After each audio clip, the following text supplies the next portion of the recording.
selalu berusaha menyimpan sesuatu yang bisa membawa manfaat, baik untuk dirinya, untuk anak cucunya, maupun untuk keluarganya, untuk masa kini dan masa depannya. Kadang simpanan itu berbentuk uang, kadang berupa tanah, lain saat berbentuk pabrik, dan lain sebagainya. Sementara masa depan yang paling pasti adalah akhirat. Jika untuk masa depan dunia kita rela memeras keringat, membanting tulang, pergi pagi dan pulang petang, menyimpan uang, menyimpan tanah, menyimpan pabrik, pernahkah kita merenung jika satu saat kiamat datang, kita dibangkitkan dari kubur masing-masing, berdiri di padang mahsyar untuk mempertanggungjawabkan seluruh kegiatan hidup kita di dunia ini, lalu kita akan menuju ke alam akhirat. Sudahkah kita mempunyai simpanan untuk akhirat kita? Pada pertemuan kali ini saya ingin menyampaikan sebuah hadis di mana Rasulullah sallallahu alaihi wasallam bersabda, "Arba'un min kanzil jannah." Simpanan sorga ada 4 macam. Yang pertama, ikhfa'us sadaqah, menyembunyikan sedekah. Saudara-saudara kaum muslimin, sebagaimana yang kita maklum bahwa Allah Subhanahu wa taala melebihkan sebagian rezeki dari kita terhadap yang lain. Ada yang kaya, ada yang setengah kaya, ada yang miskin, ada yang setengah miskin, dan selanjutnya. Ada yang gajinya kecil tapi penghasilannya gede. Ada yang penghasilannya gede tapi nggak punya gaji. Ada juga yang memang gajinya gede dan penghasilannya gede. Kelebihan rezeki merupakan sunnatullah dan tidak harus membuat kita merasa lebih dari yang lain. Bahkan sebaliknya, kelebihan itu harus membuat kita ringan tangan untuk menolong mereka yang memang memerlukan pertolongan. Kalau saudara diberikan ilmu, maka pertanyaan akhirat cuma satu: ilmumu kau amalkan untuk apa? Kalau saudara diberikan umur yang panjang, pengadilan akhirat juga bertanya satu: umurmu kau habiskan di mana? Tapi kalau saudara diberikan harta, pengadilan akhirat akan bertanya dua: hartamu kau dapat dari mana? Kau belanjakan kemana? Dari mananya ditanya, dan kemananya juga ditanya. Oleh karena kita akan dimintakan pertanggungan jawab, maka amanah yang bernama harta ini harus kita gunakan dengan sebaik-baiknya. Ada penggunaan yang merupakan kewajiban, itu zakat namanya. Ada penggunaan yang sewaktu-waktu, itu infak namanya. Ada yang lebih sewaktu-waktu lagi, dan itu sedekah namanya. Zakat dia terikat oleh haul dan nisab, oleh putaran batas waktu dan ukuran dari harta itu sendiri. Sedangkan infak terikat oleh situasi dan kondisi perekonomian seseorang. Sedangkan sedekah tidak terikat dengan apapun. Dalam kondisi seperti apapun kita bisa melakukan sedekah dengan yang terkecil sekalipun. Sampai-sampai Rasulullah sallallahu alaihi wasallam mengajarkan, la tahqiranna minal ma'rufi syai'an walau an talqa akhaka biwajhin talik. Atau ada hadis, tabassumuka fi wajhi akhika laka shadaqah. Senyumanmu kepada temanmu adalah sedekah. Jadi untuk melakukan sedekah tidak harus dalam berbentuk uang. Dengan ilmu kita bisa sedekah, dengan tenaga kita bisa bersedekah, dengan pikiran kita bisa bersedekah, bahkan senyum kepada teman itu pun sedekah. Jadi kalau sedekah dengan uang memang belum punya uang, nyengir aja banyakin. Itu asal pada tempatnya, jangan lalu ketemu tiang listrik cengengesan. Tentu tidak pada tempatnya dan tidak wajar. Nah, sedekah yang paling dicintai Allah adalah sedekah yang disembunyikan. Artinya, jauh dari sifat riya. Kan kadang-kadang ada orang sedekah itu disebutkan namanya, apa tidak bagus? Kalau memang niatnya ikhlas, ya bagus-bagus saja. Untuk memberikan sugesti kepada yang lain. Si Fulan bin Fulan nyumbang sekian, diumumkan. Boleh kalau niatnya untuk memberikan rangsangan kepada yang lain supaya dia menyumbang lebih besar dari orang tadi. Tapi kalau itu mendatangkan riya, maka sedekah yang paling dicintai Allah adalah sedekah yang disembunyikan. Tangan kiri saja tidak tahu apa yang diberikan oleh tangan kanan. Sedekah yang dilakukan dengan ikhlas akan merupakan perbendaharaan surga, tersembunyi dari pandangan orang lain, tidak seorang pun tahu. Karena memang sikap yang baik adalah melupakan kebaikan dan mengingat kesalahan. Itu salah satu ciri orang bahagia. Orang yang selalu mengingat kesalahannya dan berusaha melupakan segala kebaikannya. Kalau dia akan berada kebaikan, dia tidak bisa ikut, dia merasa rugi karena dia merasa belum pernah berbuat baik. Tapi kalau akan melakukan kesalahan baru, dia ingat kesalahan yang sudah-sudah, sehingga terhalang baginya untuk melakukan satu kesalahan baru. Demikianlah saudara-saudara, bahwa Allah melebihkan rizki sebagian kita dari yang lain, agar terjadi tolong-menolong dalam kehidupan ini. Jadi kesenjangan yang nature, kesenjangan yang alami, itu sunnatullah. Ada yang kaya, ada yang miskin, ada yang kelas menengah. Nah, kenapa lalu sekarang kita berusaha mengentaskan kemiskinan? Oleh karena adanya kesenjangan struktural. Kalau yang kaya bisa semakin kaya, kenapa yang miskin tidak bisa naik jadi ikut sedikit kaya? Sebab pada dasarnya Islam adalah agama yang sejak turunnya sudah berupaya memerangi kemiskinan. Bahkan dikatakan kemiskinan itu mendekatkan kepada kekufuran. Orang kalau miskin udah dekat banget sama kafir. Gampang menjadi kafir. Berapa banyak saudara-saudara kita yang oleh karena soal perut, oleh karena soal materi, terpaksa meninggalkan dan menanggalkan akidahnya. Menjual petunjuk yang diberikan Allah dengan kesenangan dunia yang cuma sebentar ini. Na'udzubillah, thumma na'udzubillah. Jadi makin kita sembunyikan satu sedekah, semakin banyak perbendaharaan kita di surga. Sedekah yang paling dicintai Allah adalah sedekah yang disembunyikan. Malahan ada seorang sufi, dia punya kebiasaan kalau pergi sholat Jumat dia bawa uang, itu uang dia taruh di bawah tikar masjid. Dia niat sedekah kepada siapa saja yang nemuin itu duit. Maksudnya apa? Supaya yang nemuin nggak tahu siapa yang punya duit. Demikian dia saking ingin menyembunyikan sedekahnya. Karena sifat riya itu bisa memakan amal kita sendiri. Riya itu termasuk menyebut-nyebut kebaikan kita. Orang yang suka nepuk dada, sedikit-sedikit ngitungnya kalau nggak gua. Tuh kalau nggak gua tuh yang belas itu kalau nggak gua. Iya kalau nggak lu kenapa emang? Orang yang suka menepuk jasad, tuh biasanya memang begitu saudara-saudara. Kalau perang lagi berkecamuk, orang nggak sempat ngaku jadi pahlawan. Tapi begitu perang selesai, yang kagak kenal bedil ngaku pahlawan, mas. Itu sesuatu yang biasa.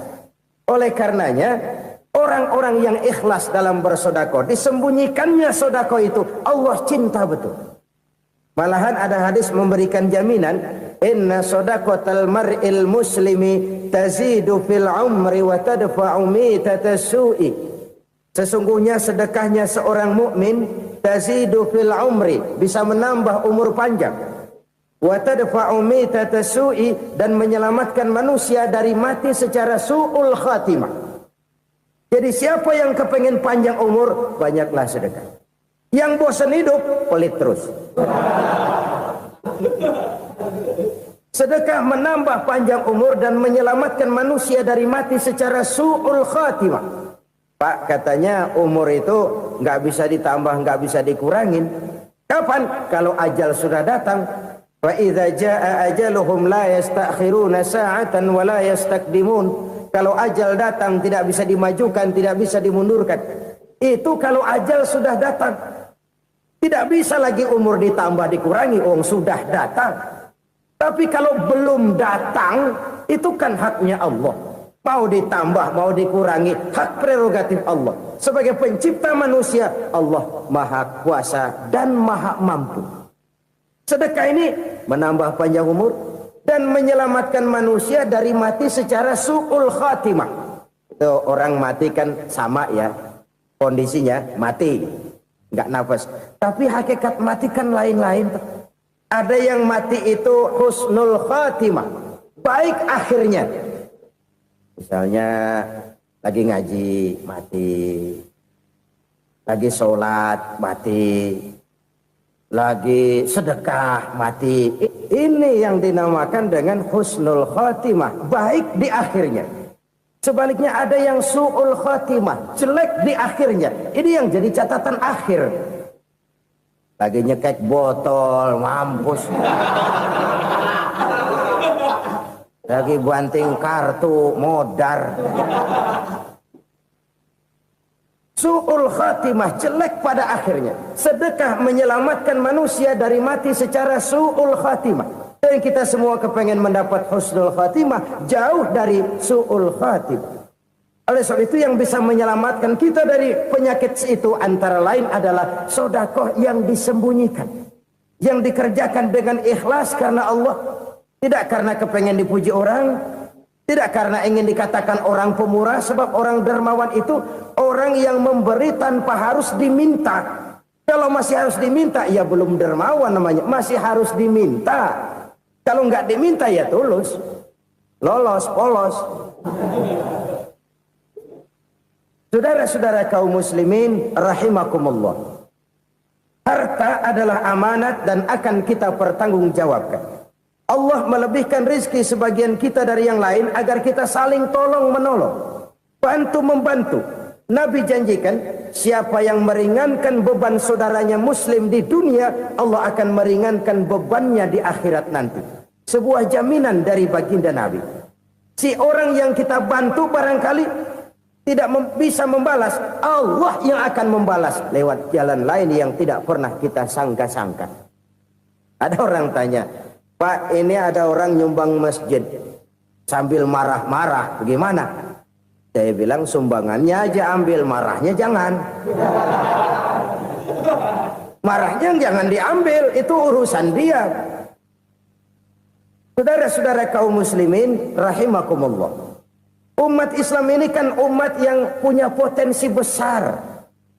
Kadang kita merenung, kenapa kadang-kadang pembangunan masjid kok lambat sekali?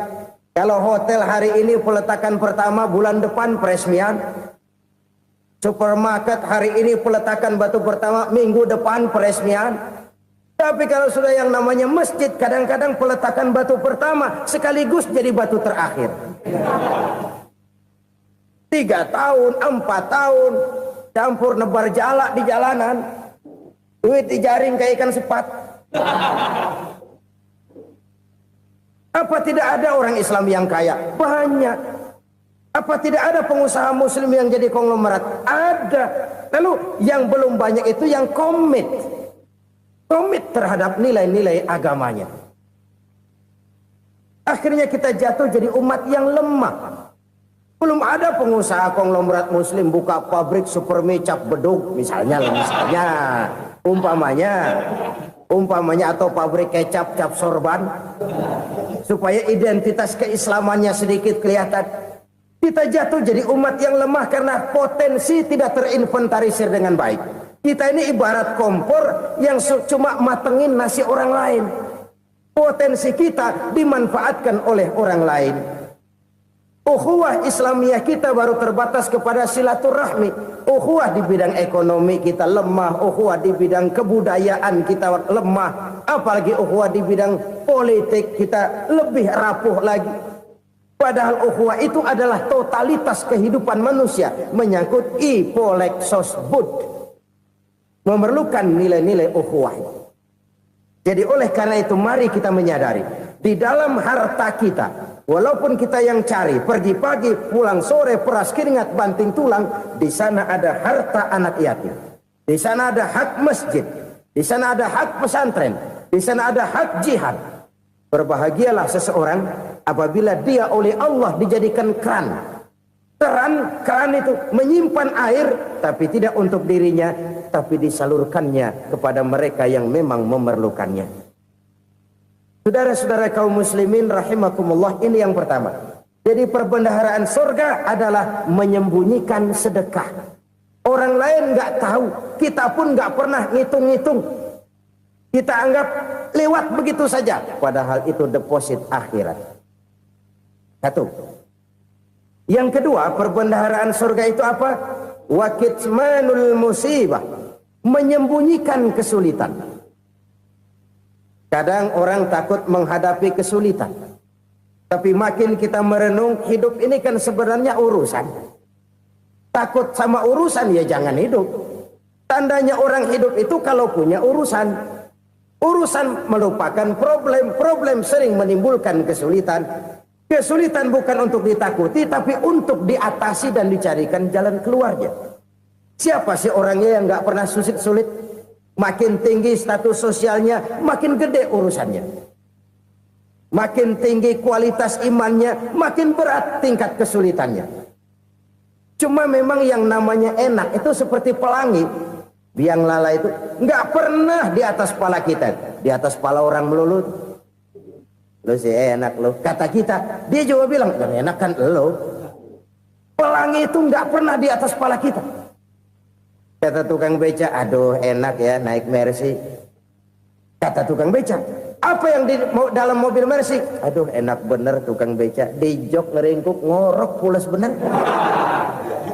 Saya kamar pakai AC, sejuk, tempat tidur sutra, empuk, alga, spring bed, gula kulik, nggak bisa pulas kalau belum minum Valium, belum tidur. Enak bener tukang beca, di jok ngorok nggak tahu wetan kulon. Si tukang beca bilang yang di Mercy enak, yang di Mercy bilang tukang beca enak. Inilah enak, nggak pernah di atas kepala kita, di atas kepala orang lain melulu enak itu. Nah, saudara-saudara, yang merupakan perbendaharaan surga itu orang yang bisa menyembunyikan kesulitan, baik pribadi ataupun rumah tangga. Nih terutama rumah tangga yang jadi soalnya. Kadang-kadang kita ini kalau senang, sebaliknya kalau senang kita diam, kalem aja, cuek. Banyak banget duit kita bawaan, diam aja udah. Malah ketemu orang takut. Tapi begitu susah, sekampung tahu. Padahal Nabi mengajarkan perbendaharaan surga itu menyembunyikan musibah, menyembunyikan kesulitan. Kalau enak, cerita sama orang-orang. Kalau nggak enak, rasain sendiri, tekan sendiri, atasin sendiri. Kita kan sebaliknya, senang kita diam, asal lagi susah, paling tidak kita nyari teman buat cerita kesusahan. Siapa orangnya yang nggak pernah susah? Cuma soalnya bagaimana kita mengatasi kesusahan itu sendiri. Begitu juga misalnya kalau orang sudah berumah tangga, itu orang tuanya harus menjadi tempat dia cerita yang enak-enak saja. Yang nggak enak rasain berdua, selesaikan berdua, atasin berdua. Jangan dibalik. Asal senang diam, giliran susah saja. Maknya laporan. Terbalik. Bisa menjaga security informasi. Maka nama bayam keluar diam, malah seluitan. Enak amat lo makan daging ayam. Security informasi. Saudara-saudara kaum muslimin rahimakumullah. Ujian yang terberat itu yang pernah diberikan kepada para nabi, para rasul, para aulia, para ulama. Makin tinggi keimanan, makin berat bentuk kesulitan. Ayo saya kemukakan satu contoh saja. Ada seorang nabi yang kaya, nabi kaya, namanya Nabi Ayub. Iblis kalau orang begini kan keki, ibadahnya rajin, kaya. Nih yang kayak begini susah digodain. Kalau ibadahnya rajin, miskin, kali bisa disogok. Sini imannya mantap, ibadahnya rajin, kaya, nabi lagi. Oh, tapi namanya iblis nggak kurang akal. laporan, Tuhan, kenapa Les? Ya ini bahasa saya, bahasa Qurannya sih nggak gitu. Itu hambamu yang namanya Ayub, dia rajin ibadah cuma karena dikasih kaya aja. Coba kasih miskin dia, berhenti dia sembahyang. Ah, kamu bisa aja. Saya tahu Ayub itu hambaku yang ikhlas. Saya buktiin Tuhan, silahkan. Dibuktiin lah, iblis turun ke alam ini. Yang mula-mula dia lakukan, dia rusak sawah ladang Nabi Ayub. Dia binasakan binatang ternak Nabi Ayub. Sehingga dalam waktu singkat, jatuhlah Nabi Ayub dari orang paling kaya jadi orang paling miskin. Beliau masih ibadah di mihrab dalam masjid. Datang iblis. Saudara Ayub, ya, lagi ngapain? Ibadah. Nyembah Allah, nyembah Allah. Oh, percuma. Kenapa? Tuhan yang ente sembah nih, dia udah bikin miskin ente. Sawah ladang ente hancur lebur, binatang ternak binasa. Sekarang ente jadi orang paling miskin. Ngapain nyembah Tuhan kayak begitu? Tekor. Udah berhenti dah ibadah, berhenti ibadah. Ini iblis sama Tuhan laporannya lain, yang dikerjakan kepada Nabi Ayub juga lain. Benar begitu iblis kata Nabi Ayub? Iya, sawah ladang saya habis, buras. Binatang ternak saya binasa, binasa. Saya miskin, bangpak. Apa jawab Nabi Ayub? Bukan innalillahi, ya ini hebat. Alhamdulillahillazi a'tani wa akhza minni. Segala puji bagi Allah yang telah memberikan harta kepada saya dan sekarang mengambilnya lagi. Alhamdulillah. Allah yang ngasih, Allah yang ambil. Itu mah urusan Allah. Iblis cuman ibadah jalan terus, sujud lagi Nabi Ayub. Iblis seleher gondok banget. Dasar Nabi nggak mempan dia apa-apain. Miskin malah alhamdulillah. Allah yang ngasih, Allah yang ngambil. Jadi kalau kita tidak komit, kita tidak terikat kepada kaya, miskin, senang, susah, apa yang bisa bikin kita susah? Jadikan kekayaan, kemiskinan, jadikan senang, susah sebagai anak buah yang bisa kita atur. Jangan kekayaan ngatur kita, jangan kemiskinan ngatur kita. Kita yang harus mengatur mereka. Senang, susah, kaya, miskin, bahagia, sengsara, jadikan itu anak buah yang bisa kita atur. Kalau sekarang kita kaya, lain saat boleh jadi kita miskin, semiskin-miskinnya. Allah yang ngasih, Allah yang ngambil. Tenaga mana yang bisa menghalangi? Ibadah jalan terus. Iblis makin gondok. Dasar Nabi loh. Akhirnya apa? Nabi Ayub dikerjain, diberikan penyakit. Demikian fatal penyakitnya. Bayangin, udah miskin sakit. Masya Allah. Miskin sakit. Sakitnya nggak lama, kira-kira 16 tahun.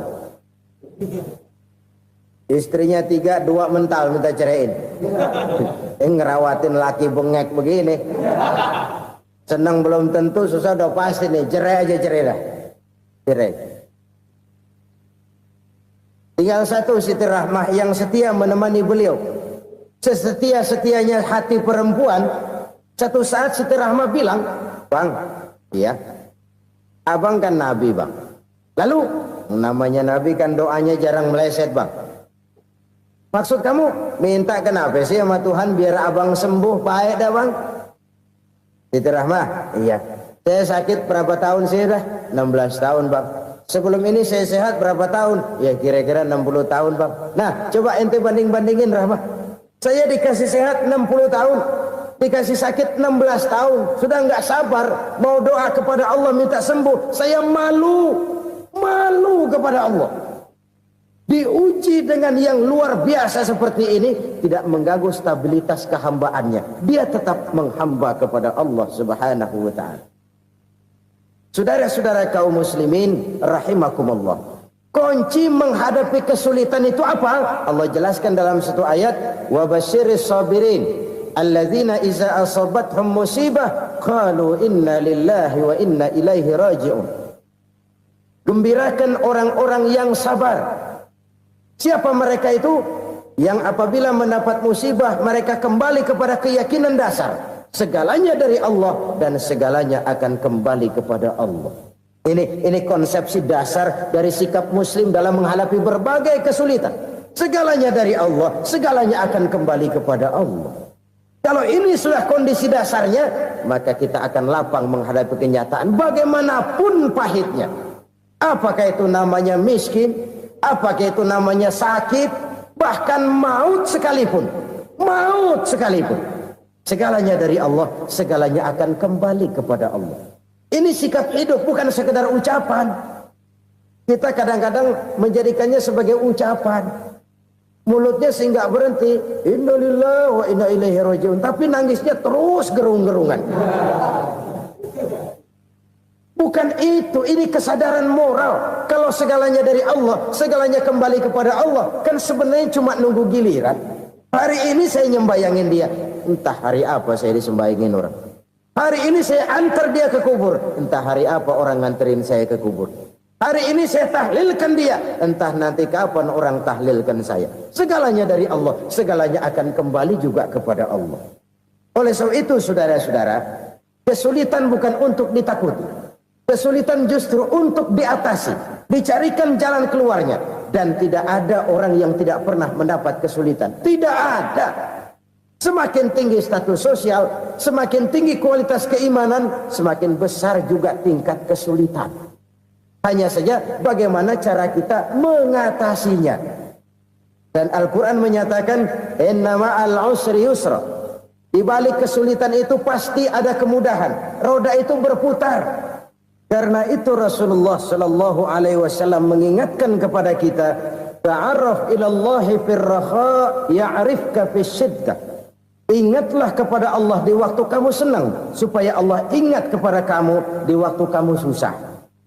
Kalau waktu senang kita ingat kepada Allah, kita susah, Allah tidak akan meninggalkan kita. Tapi kalau waktu senang kita jauh dari Allah, sujud tidak sempat, dengan masjid jauh, ketika senang kita lupakan Allah. Nanti begitu kita susah, Allah lupakan kita. Dan itu menyakitkan. Oleh karena itu orang-orang tua kita dulu bilang, kalau lagi sehat ingat-ingat lu bakal sakit nanti. Kalau lagi kaya ingat-ingat satu saat kita bakal jatuh miskin. Bahkan kalau lagi muda ingat-ingat kita bakal tua. Dan yang terpenting kalau lagi hidup ingat-ingat kita bakal mati. Saudara-saudara kaum muslimin rahimakumullah. Jadi yang kedua yang merupakan perbendaharaan surga, menyembunyikan musibah. Saudara-saudara kaum muslimin rahimakumullah. Hal ketiga yang merupakan perbendaharaan surga adalah wasilatur rahmi. Orang yang suka bersilaturahmi. Sebagaimana yang kita maklum bahwa manusia adalah makhluk yang disebut zon politika. Makhluk sosial yang tidak mungkin hidup sendiri-sendiri. Betapa dan siapapun kita memerlukan orang lain. Bodoh betul manusia kalau tinggal di tengah masyarakat tapi tidak mau bermasyarakat. Merasa hebat sendiri, pinter sendiri, gagah sendiri, kaya sendiri. Mungkin kalau mati juga ngubur sendiri. Jangankan kita di sini, di sorga saja Nabi Adam waktu sendirian bengong melulu, ngondar mandir. Allah tegur dam sepi dam. Jadi ini kalau bahasa saya, iya Tuhan sepi ini nggak ada coret-corekan pisan ini. Diciptakan Siti Hawa baru anteng Nabi Adam. Itu di sorga. Cobalah. Umpamanya saudara tinggal di Jakarta nih. Kayak bener. Apaan aja di Jakarta punya saudara dah. Jembatan Semanggi ambil. Monas, Buntel bawa pulang. Hotel-hotel ambil semua. Cuman tinggal di Jakarta sendirian, apa enaknya? Betapa dan siapapun kita perlu orang lain. Tidak ada seorang pun yang bisa memenuhi kebutuhan hidupnya secara sendiri-sendiri. Nah, Islam telah menyelamatkan manusia dari ras diskriminasi. Mengikat manusia dengan persaudaraan yang berlandaskan kepada akidah. Karena itu dianjurkan bersilaturahmi. Bahkan Nabi menyatakan, man arada ayyubsata lahu fi rizqihi wa yunsa'a fi atharihi falyasil rahimah. Siapa yang kepengen diluaskan rezekinya dan dipanjangkan usianya, banyaklah ia bersilaturahmi. Siapa yang kepengen dimudahkan rezekinya, hendaknya ia banyak bersilaturahmi. Kalau banyak teman, kesulitan kan paling tidak ada tempat cerita. Udah susah, sendirian kita pikirin diri, nggak ada tempat tukar pikiran. Cepet banget sama bengek. Dilawan sendiri. Nah, secara makro kita bisa berkata, tidak mungkin ada kemenangan kalau tidak ada kekuatan. Tidak ada kekuatan kalau tidak ada kesatuan dan persatuan. Tidak mungkin ada kesatuan dan persatuan tanpa semangat silaturahmi.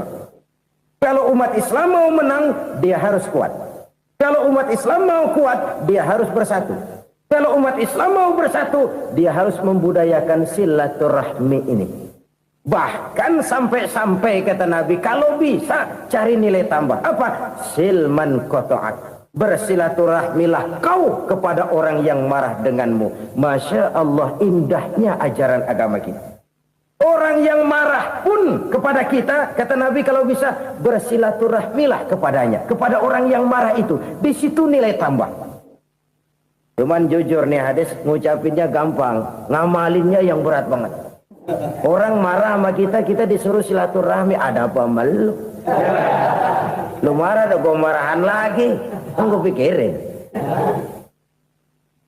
Saudara-saudara kaum muslimin rahimakumullah. Tapi ini yang diajarkan, bahkan ini yang dicontohkan oleh baginda Rasul. Bagaimana begitu mudah? Misalnya satu saat Abu Jahal ini ngatur strategi bagaimana bikin Muhammad celaka. Dia gali lubang di depan tempat tidurnya.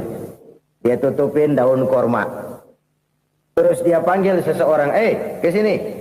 Kasih tahu Muhammad, pamannya sakit keras, minta ditengokin. Berangkat orang ini ke sana. Muhammad, labbaik. Pamanmu sakit keras, dia minta ditengokin. Baik, saya akan datang menjenguk beliau. Berangkatlah Nabi ke rumah Abu Jahal tanpa prasangka apapun. Abu Jahal udah pasang setil, selimut 3 rangkap setengah dipakai. Persis kayak orang meriang. Tapi sembari ngintip dari balik selimut, begitu Muhammad buka pintu, nah masuk perangkap nih. Muhammad jalan menuju tempat pembaringan. Makin lama makin dekat, makin lama makin dekat. Makin dekat ke lubang yang dipasang oleh Abu Jahal itu. Dalam hati Abu Jahal, terus dah jatuh, mampus dah lo ini. Mampus lo hari ini nih. Apa yang terjadi? Malaikat Jibril datang. Muhammad, pamanmu cuma pura-pura sakit. Di depan tempat tidurnya ada lubang perangkap supaya kamu jatuh ke situ. Sudah, kamu pulang. Balik kanan Nabi. Sudah hampir jatuh ke lubang, balik kanan, pulang. Bayangin kecewanya Abu Jahal. Muhammad dikit lagi, Muhammad dikit lagi. Enggak, paman, saya pulang aja. Emosi bangun dari tempat tidur, enggak sadar kalau lagi pura-pura sakit. Lompat ngejar Nabi, dia lupa dengan lubang yang dia gali. Serak, nyemplung sendiri ke dalam lubang.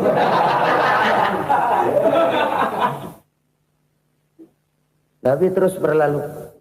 Ini terjadi keanehan. Jatuh ke lubang yang dia gali itu sebenarnya nggak terlalu dalam ya, antara 3-4 meteran lah. Tolong, saya jatuh ke lubang ini. Datanglah pelayan-pelayannya itu. Angkat saya dari sini. Oh, yang ngulurin tambang. Satu gulung, belum juga nyampe itu tambang. Kurang, beli lagi ke warung. Sambung, ulur lagi, nggak juga bisa sampai. Wah, ini kerjaan Muhammad ini. Tolong, siapa salah seorang kamu ke rumah Muhammad, kasih tahu encangnya kecebur. Minta ditolongin. Sampaikan kepada Rasul. Kenapa? Pamanmu jatuh ke lubang, Muhammad minta tolong diangkatin. Tambang udah nyambung-nyambung nggak nyampe juga. Ya, nanti saya datang, saya tolong. Coba. Nyata-nyata orang berniat jahat mau mencelakakan dia. Datang dia menolong. Ini yang disebut air tuba dibalas air susu ya ini. Bukan sebaliknya. Air tuba dibalas air susu. Paman, kecebur ya? Iya Muhammad, tolong ini. Pegang tangan saya. Nabi ulurkan tangannya. Nyampe. Dipegang oleh Abu Jahal. Diangkat ke atas. Sampai atas. Apa kata Abu Jahal? Sihirmu memang hebat Muhammad.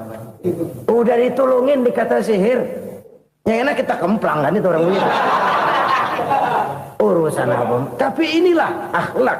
Kalau bisa kamu bersilaturahmilah dengan orang yang marah kepadamu sekalipun. Orang marah kita tetap baik. So, kalau kita berbuat baik sama orang yang memang baik, rasanya sih biasa-biasa aja. Orang baik kita baik lagi, ya draw aja, belum ada nilai tambah di situ. Baru ada nilai tambah kalau kita bisa berbuat baik kepada orang yang nyakitin kita. Itu namanya kita setingkat di atas dia. Dia sakitin kita, kita berbuat baik sama dia. Dia pelit sama kita, kita baik sama dia. Dia marahin kita, kita deketin dia. Di situ kita punya nilai tambah. Jadi siapa yang ingin diluaskan rezekinya kata Nabi dan dipanjangkan umurnya, hendaklah ia banyak-banyak bersilaturahmi. Sederhana sebenarnya silaturahmi. Tapi silaturahmi membangkitkan semangat kesatuan dan persatuan. Kesatuan dan persatuan melahirkan kekuatan. Dalam matematika, 1 ditambah 1 pasti 2. Tapi di tengah masyarakat, 1 orang takut ditambah 1 orang takut, hasilnya jadi 2 orang setengah berani. Kenapa setengah berani? Karena udah berdua. Tadi pan takut sendirian. Kalau dia kumpul turu-turu takutlah jadi berani. Kita yang lemah, kita yang tidak berdaya, kita yang miskin, kalau mau kompak bersatu, apa yang nggak bisa kita kerjain? Apalagi tinggal di kota besar, pilihan cuma 2, bertahan atau minggir. Bertahan atau minggir. Untuk bisa bertahan harus mampu bersaing. Untuk mampu bersaing harus punya keahlian. Keahlian harus ditunjang dengan pendidikan. Ditambah oleh kekompakan sebagai umat. Udah miskin mencar mulu, orang injek kita. Orang nggak pandang urusan apa yang malu. Oleh karena itu silaturahmi pada hakikatnya merupakan roh dari ukhuwah yang diajarkan oleh agama kita. Bagaimana Islam menyelamatkan masyarakat manusia dari ras diskriminasi, mengikat manusia, dan tidak ada persaudaraan yang lebih indah selain persaudaraan yang diikat dengan nilai-nilai akidah. Sepanjang orang di jalan Allah, itulah saudara kita. Keluar dia dari jalan Allah, selesailah persaudaraan sampai di situ. Karena itu, kalau ingin menyimpan sesuatu di surga, banyaklah bersilaturahmi. Datang ke rumah ini, datang ke rumah itu, dan lain sebagainya. Itu simpanan kita di akhirat nanti. Ini yang ketiga. Saudara-saudara, yang keempat, perbendaharaan surga itu apa? Wa qawlu la hawla wa la quwwata illa billah.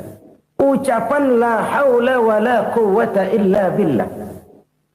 Ibadah kan ada yang berat, modalnya besar. Bangun masjid berat, modalnya besar. Bangun rumah sakit berat, modalnya besar. Ada ibadah yang berat tapi modalnya ringan. Misalnya puasa.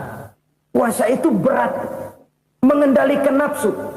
Kalau sekedar nggak makan nggak minum sih enteng, mengendalikan nafsu itu jihad terbesar. Tapi kan modalnya ringan, cuma niat saja. Ini ibadah berat, modalnya ringan. Ada ibadah yang ringan, modalnya juga enteng. Seperti termasuk ucapan la haula wa la quwwata illa billah. Tanpa sadar, la haula wa la quwwata illa billah, nyelengin tuh di surga. Nyelengin, kita nggak terasa, nyelengin simpenan akhirat. La haula wa la quwwata illa billah, nyimpan lagi. Kaget, la haula wa la quwwata illa billah, nyimpan lagi. Banyak simpenan.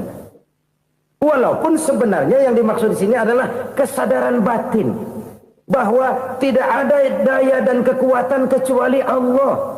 Itu intinya. Kita memulai pekerjaan disunahkan baca bismillah, kan begitu. Apa itu? Kesadaran moral bahwa ini saya bisa kerjakan. Saya kerjakan ini dengan menyebut nama Allah. Kenapa? Kalau Allah tidak memberikan daya dan kekuatan, mana mampu saya kerjakan ini. Maka saya kerjakan ini dengan menyebut nama Allah. Bismillah. Kesadaran moral. Manusia hanya wajib berusaha, tapi nggak pernah wajib berhasil. Banyak hal-hal yang kalau kita renungkan secara rasio nggak mungkin, tapi jadi kenyataan. La haula wala quwata illa billah. Tidak ada daya dan kekuatan kecuali bagi Allah semata-mata. Kesadaran moral akan kelemahan dan keterbatasan makhluk bernama manusia. Kadang kita kagum dengan otak, tapi kita sering lupa sama yang bikin otak. Padahal bagaimanapun hebatnya otak, yang bikin otak pasti lebih hebat dari otak. Nggak percaya, silahkan otak-otakan. Inilah kecenderungan. Kita kagum dengan pesawat-pesawat mutakhir, bukan main besi gede banget terbang itu. Alangkah hebatnya. Lalu apa yang bikin otak tidak lebih hebat dari itu semua?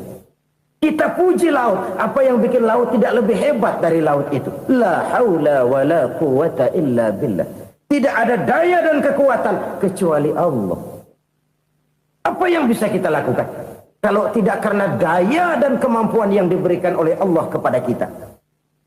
Lahirlah sikap tawadu, rendah hati, tidak melonjak menjadi angkuh dan sombong, sadar akan kelemahan dan keterbatasan diri. Sebagai makhluk yang diciptakan oleh Allah Subhanahu wa ta'ala. Jadi satu sisi ini ucapan yang berpahala, la haula, jadi wiridan. Pada sisi lain ini kesadaran moral, sikap mental, kesadaran batin, bahwa yang punya daya dan kekuatan itu cuma Allah. Kita nggak pantas untuk sombong, sebab sombong itu pakaiannya Allah. Kita nggak sedang pakai pakaian Allah, kegedean. Dan makin kita renungi, makin terbentur. Apa sih yang bisa kita sombongin? Kita mau sombong apa? Kaya? Pintar? Itu kan semua relatif. Di atas langit masih ada langit lagi. Jadi oleh karenanya, marilah kita menyadari. Manusia hanya wajib berusaha, tapi tidak pernah wajib berhasil. Yang berusaha saja tidak wajib berhasil, apalagi yang tidak berusaha. Islam bukan agama orang pemalas yang selesai sholat lalu endelohom, nggelenggem ayem-ayem. Tapi Islam bukan agama orang sombong yang setelah berusaha lalu tidak memerlukan Allah. Kita bisa saja bikin proyeksi, tahun sekian kita bakal panen besar menurut perhitungan otak. Tapi ada kejadian lain. Apa? Tikus ngambek. Habis itu dimakanin tikus, panen gagal. Proyeksi rasional gagal oleh tikus-tikus yang ngambek itu. Bisa saja terjadi. Tahun depan kita panen besar, urung. Kenapa? Musim panas panjang. Dan sekarang ini koran-koran bikin berita musim mengalami penyelewengan. Bukan cuma manusia yang nyeleweng sekarang. Musim pakai nyeleweng. Mestinya kan musim hujan udah selesai, masih hujan-hujan juga. Musim. Nah sekarang kita boleh bikin proyeksi, kita bakal panen besar. Tahu-tahu musim panas panjang, sawah retak, air kering. Cari teknokrat yang paling botak, suruh pendekin tuh musim panas. La haula wala quwata illa billah. Inilah kesadaran moral. Saudara, saya teringat satu saat ada seorang konglomerat. Umurnya ya kira-kira 70-an. Suatu saat dia ditanya oleh wartawan, "Pak, umur Bapak berapa sih?" "Ya paling 10 tahun." 10 tahun? 10 tahun? Anak Bapak berapa orang? Satu saja? Satu. Harta Bapak berapa? Ya paling-paling bangsa 7 juta kali. 7 juta? Iya. Pak, kenapa Bapak bohongi saya? Bapak punya buku biografi. Koran-koran, majalah-majalah banyak memuat cerita riwayat hidup Bapak. Saya tahu umur Bapak 70. Kenapa bilang cuma 7 tahun? Saya tahu anak Bapak 8. Kenapa cuma bilang 1? Saya tahu harta bapak miliaran, mungkin triliunan, pabrik di mana-mana, bank di mana-mana. Kenapa bilang uang bapak cuma 7 juta? Nah, kata si konglomerat tadi, kamu benar nak, kamu benar. Umur saya kalau jumlahnya memang 70 nak. Cuman ingat-ingat saya, baru 7 tahun terakhir ini saya sujud. Baru 7 tahun terakhir ini saya berusaha dekat dengan Allah. Saya laksanakan perintahnya, saya jauhi larangannya. 7 tahun inilah rasanya yang ada nilainya di hadapan Allah. Yang 63 tahun matong, kelabu, kelem umur gue. Habis untuk maksiat, untuk munkarat. Maka ketika ditanya tadi, umur saya 7 tahun itu. Oh begitu Pak. Oh iya. Lalu anak Pak. Anak bapak kan 8. Kenapa bilang cuma 1? Nah, kalau jumlah hitungannya memang anak saya 8. Tapi dari 8 orang ini rasanya cuma 1 nih. Yang bakal jadi buah hati, belahan jantung. Pelanjut cerita, penerus sejarah. Bakal jadi anak soleh yang akan mendoakan saya. Cuma 1 rasanya anak saya ini yang bakal jadi buah hati saya. Besar-besaran saya. Yang akan mendoakan di kubur saya. Yang akan mendoakan di akhirat saya. Yang 7 orang mana, Masya Allah, yang atu tenggeng, yang atu nyekek botol mulu, yang atu nggak karu-karuan. Makanya saya bilang 1 anak saya yang akan bisa mendoakan saya. Oh begitu Pak. Iya. Nah harta Pak, harta bapak kan triliunan, pabrik bapak di mana-mana, uang bapak hampir di tiap bank-bank besar. Kenapa bilang cuma 7 juta? Betul kau nak. Harta saya kalau jumlahnya memang miliaran, triliunan mungkin. Tapi yang saya ingat baru 7 juta tuh yang saya belanjakan di jalan Allah. Saya nyumbang masjid, saya santuni yatim piatu, saya bantu pembangunan pesantren, saya bantu pembangunan rumah sakit Islam. Itu yang akan saya bawa pulang ke akhirat, yang 7 juta itu. Yang triliunan itu nanti akan diperebutkan oleh anak-anak saya sebagai waris saya. Jadi harta saya 7 juta itu yang bakal nemenin saya di akhirat. Yang akan saya bawa pulang jadi teman saya. Saudara-saudara kaum muslimin, jangan-jangan orang tua itu adalah kita-kita ini. Jangan-jangan kita-kita ini adalah orang tua itu. Jangan-jangan itu potret dari diri kita masing-masing. Dari sekian umur yang diberikan Allah, berapa tahun yang ada nilainya di hadapan Allah? Dari sekian anak-anak yang merupakan amanah, berapa yang akan mendoakan kita sebagai orang tuanya menjadi anak soleh? Dari sekian banyak harta yang diberikan Allah, berapa yang akan kita bawa pulang menghadapnya nanti, yang kita belanjakan di jalan Allah? Ini sebuah potret kehidupan. Karena itu kita kembali kepada la haula wa la quwata illa billah. Kita wajib berusaha, kita wajib berikhtiar. Selebihnya, segala daya dan kekuatan hanya milik Allah saja semata-mata. Satu kesadaran batin dari setiap pribadi muslim. Setelah ia berusaha dan berikhtiar, ia menyerahkannya kepada Allah Subhanahu wa ta'ala. Jadi, satu sisi ini merupakan wiridan ucapan yang mengandung pahala. Pada sisi lain, ini merupakan sikap batin dari seorang muslim di dalam ia menghadapi realitas kehidupan ini. Saudara-saudara kaum muslimin rahimakumullah. Kalau ini kita jadikan satu basis kehidupan, maka ini akan menyelamatkan manusia dari kemungkinan tergelincir menjadi orang yang lupa diri dan lupa darat. Sebab itu Imamul Ghazali berpesan, jaddidis safinah fa innal bahra amiq wa khuziz zad fa inna safara ba'id wa khaffifil hamla fa innal hamla sadid. Perbarui selalu kapalmu karena lautan sangat dalam. Bawa bekal yang banyak karena perjalanan ini sangat jauh.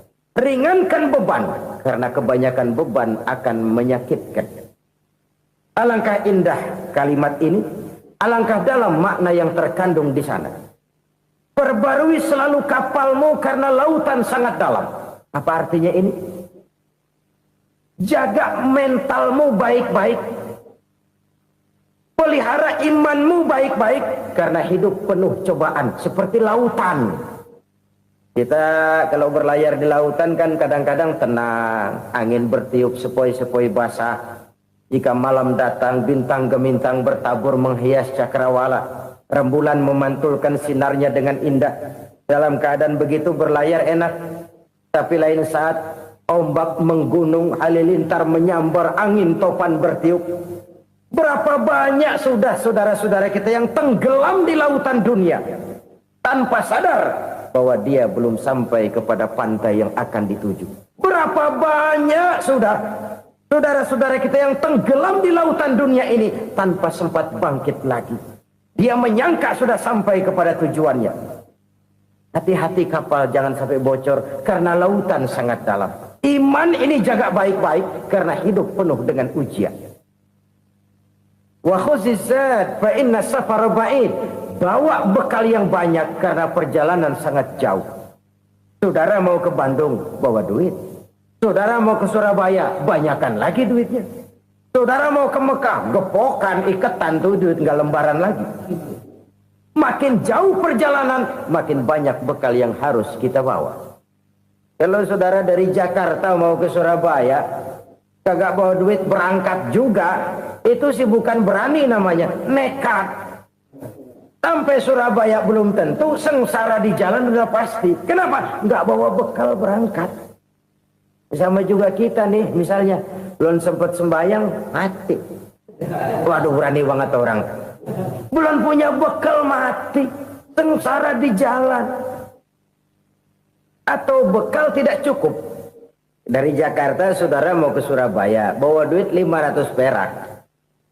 Paling jauh Cikampek nyampenya itu. Paling jauh itu. Antara jauhnya perjalanan dengan bekal yang saudara bawa tidak seimbang.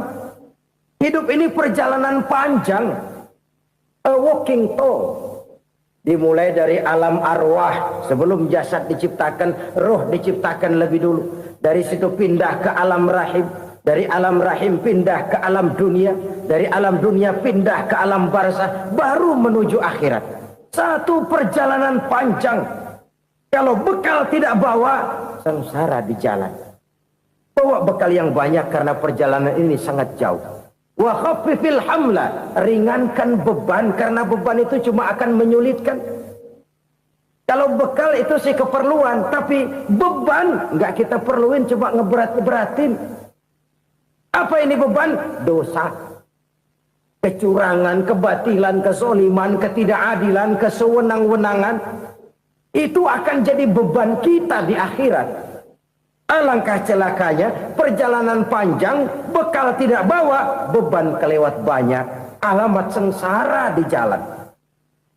Pahala tidak ada, dosa berlipat ganda.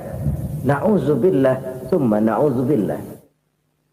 Kalau kita rangkum nasihat Al-Ghazali dengan kisah si konglomerat tadi, kita akan mengambil kesimpulan. Pertama, bekal terbaik dalam menghadapi gejolak kehidupan ini tidak lain adalah iman.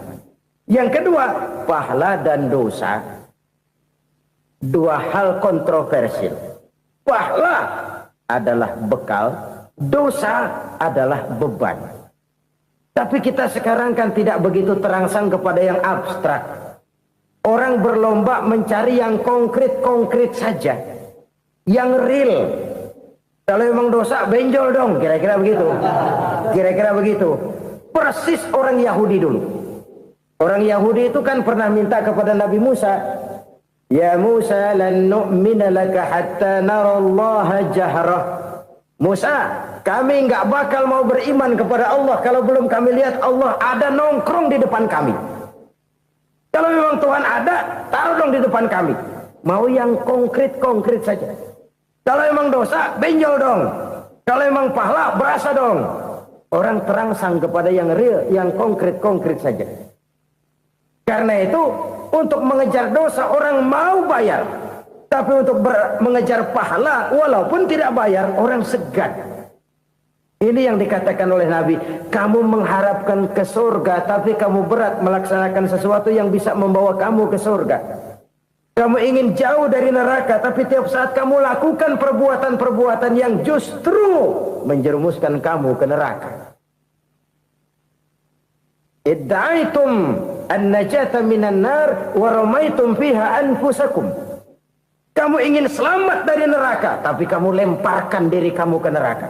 Kamu ingin masuk surga, tapi berat sekali kamu melakukan perbuatan-perbuatan yang bisa menyampaikan kamu di surga. Saudara-saudara kaum muslimin rahimakumullah. Jadi hal keempat yang merupakan perbendaharaan surga adalah la haula wa la quwwata illa billah. Satu sisi ini merupakan ucapan yang memperberat timbangan akhirat. Pada sisi lain ini merupakan sikap hidup seorang muslim. Kesadaran batin yang sangat dalam bahwa tidak ada daya dan kekuatan kecuali Allah. Dan itu kita simbolkan pada saat memulai pekerjaan dengan Bismillah, dengan menyebut nama Allah. Satu kesadaran moral, saya hanya bisa melakukan ini karena diberikan daya dan kekuatan oleh Allah. Lahirlah sikap tawadu, rendah hati, tidak melonjak menjadi angkuh dan sombong. Saudara-saudara, sampai sini dulu jumpa kita kali ini. Semoga 4 perbendaharaan surga ini dapat kita lakukan, yang kelak akan merupakan bekal kita di kemudian hari nanti. Amin ya rabbal alamin. Bapak-bapak, ibu-ibu, saudara-saudara kaum muslimin rahimakumullah. Di dalam kehidupan kita sebagai seorang muslim, minimal 5 kali dalam sehari semalam kita mendengar seruan untuk mendirikan solat yang disebut azan. Ada kalimat menarik di dalam kalimat azan itu, yakni seruan hayya 'alal falah, marilah menuju kepada keberuntungan, marilah meraih kemenangan. Seruan ini adalah kecenderungan dari setiap manusia, apapun warna kulitnya. Artinya, setiap orang dalam hidup selalu ingin meraih dan mencari kemenangan. Kemenangan akan melahirkan kepuasan batin, dan kepuasan batin memberikan kebahagiaan.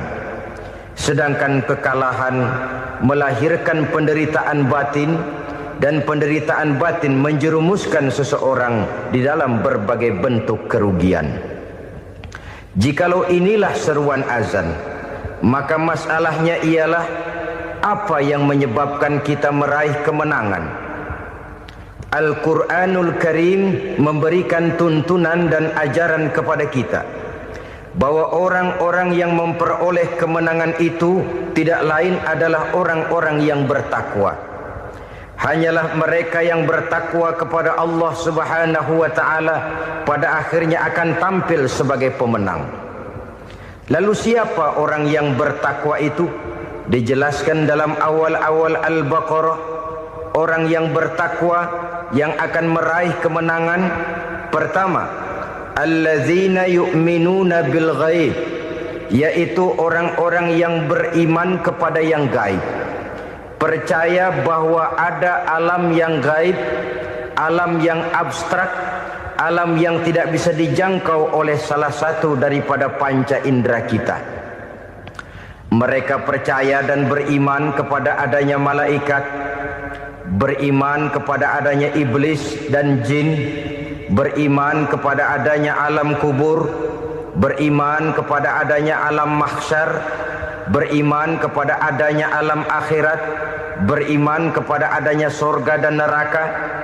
Beriman bukan cuma sekedar beriman dalam ucapan bibir saja, tetapi beriman yang nilai iman itu mampu mewarnai gerak dan gaya hidupnya. Iman yang meresap sampai ke tulang sumsum, kemudian memberikan dampak positif di dalam kehidupan manusia.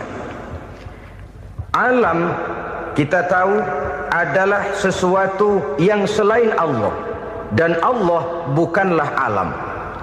Apapun namanya selain daripada Allah, itu adalah alam. Alam pada hakikatnya terbagi menjadi 2. Ada alam syahadah, alam nyata, alam konkret, alam yang bisa dijangkau oleh salah satu indera kita.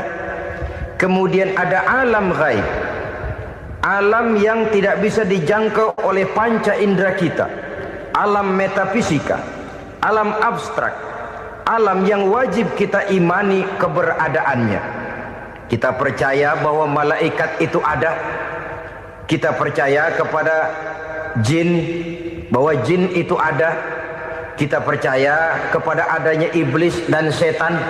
Bukan percaya kepada iblis dan setannya, percaya bahwa iblis dan setan itu ada. Itu termasuk salah satu daripada sifat orang yang bertakwa kepada Allah. Saudara-saudara kaum muslimin rahimakumullah, kecenderungan pembangunan yang lebih bersifat materialistis biasanya menggeser aspek kehidupan rohani. Orang berpikir empiri, dan dalam pola pikir yang demikian maka alam gaib tidak lagi mendapat perhatian. Aspek kehidupan yang bersifat rohaniah malah mulai ditinggalkan. Akibatnya terjadilah kepincangan di dalam kehidupan kita.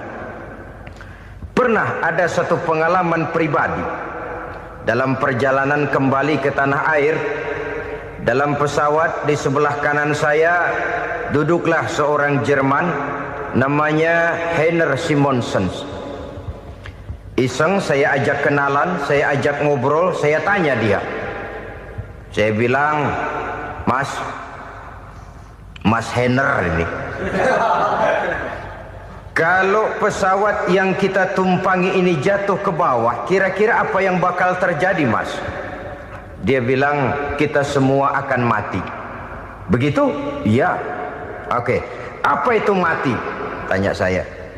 Dia bilang, untuk tahu apa itu mati, kita harus tahu lebih dahulu apa itu hidup. Saya pikir nih bule bisa ngomong juga. Baiklah kata saya. Apa hidup menurut Anda itu? Oh, hidup itu dia bilang, kalau seluruh anggota badan kita bekerja secara normal, paru-paru memompa darah secara normal, jantung berdetak secara normal, sel-sel tubuh bekerja secara fit, dan organisme tubuh hanya mau bekerja secara normal, dia bilang, kalau kita memberi makan yang cukup, menu yang teratur, dan gizi yang lengkap. Saya bilang, kesimpulannya apa, Ner?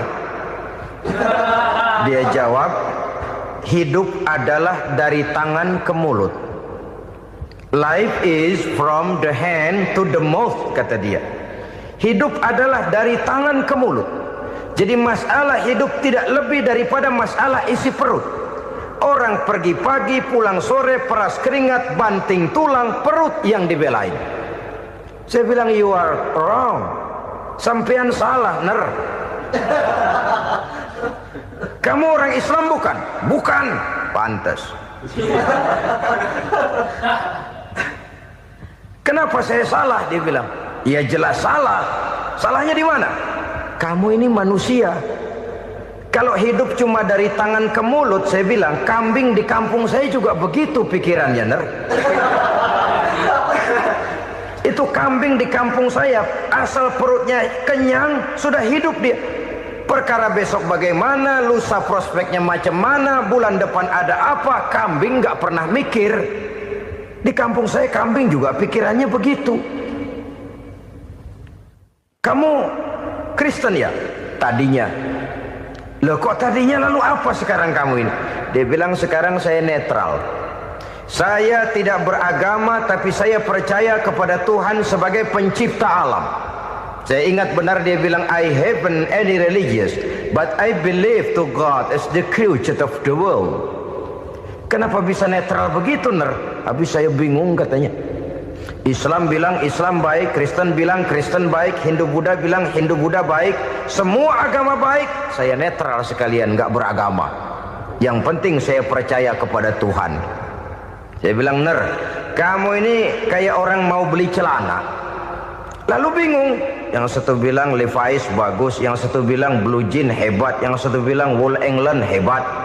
Celana ini hebat, celana itu bagus, celana ini hebat, semua celana bagus, kamu bingung. Akhirnya netral, tidak pakai celana. Itu juga salah. Saya pikir-pikir, kemudian saya melihat bahwa dua pola berpikir Heiner ini nampaknya sudah mulai menggejala di lingkungan masyarakat bangsa kita. Disadari atau tidak, secara jujur kita harus berkata, dua pola pemikiran Henner ini mulai berkembang di tengah masyarakat bangsa kita. Pertama, pola pikir materialisme. Hidup adalah dari tangan ke mulut. Masalah hidup tidak lebih masalah isi perut. Itu yang perlu dibela, dan disitulah arti kehidupan. Pergi pagi, pulang sore, peras keringat, banting tulang untuk mempertahankan perut. Kalau sudah kemari cara orang berpikir, maka buat apa percaya kepada yang gaib? Untuk apa sholat? Untuk apa puasa? Untuk apa zakat? Untuk apa menghadiri majelis taklim? Tanpa kepercayaan kepada yang gaib, hidup berjalan menurut alur empiris dan materialis. Kalau sudah ke sana cara orang berpikir, biasanya orang lalu cenderung menghalalkan segala cara. Hanyalah orang yang percaya bahwa akhirat ada. Hanyalah orang yang percaya bahwa alam kubur itu ada. Hanyalah orang yang percaya bahwa malaikat itu ada, hidupnya akan lebih terarah dan terkendali. Karena kepercayaan kepada yang gaib, yang merupakan fase daripada kehidupan setelah hidup yang sekarang ini, mewarnai gerak pribadi seseorang di dalam dia melakukan kegiatan hidupnya. Pola berpikir materialisme, disadari atau tidak, mulai menggejala di lingkungan masyarakat bangsa kita. Hidup tidak lebih dari urusan tangan ke mulut, mulut ke tangan, tangan ke mulut. Asal perut sudah kenyang, hiduplah sudah. Perkara bagaimana prospek hari yang akan datang, bagaimana akhirat, tidak jadi persoalan. Ini yang oleh Nabi diperingatkan, ad-dunya sijnul mu'min wa jannatul kafir. Dunia adalah penjara bagi orang beriman dan surga bagi orang kafir. Dulu di zaman Belanda hadis ini pernah disalah tafsirkan, disalah artikan, digunakan sebagai senjata untuk mengkebiri dan membuat impoten umat Islam. Sudahlah, umat Islam gak usah macam-macam, kata Belanda. Dunia ini kan penjara buat orang Islam, surga buat orang kafir. Di penjara jangan bertingkah.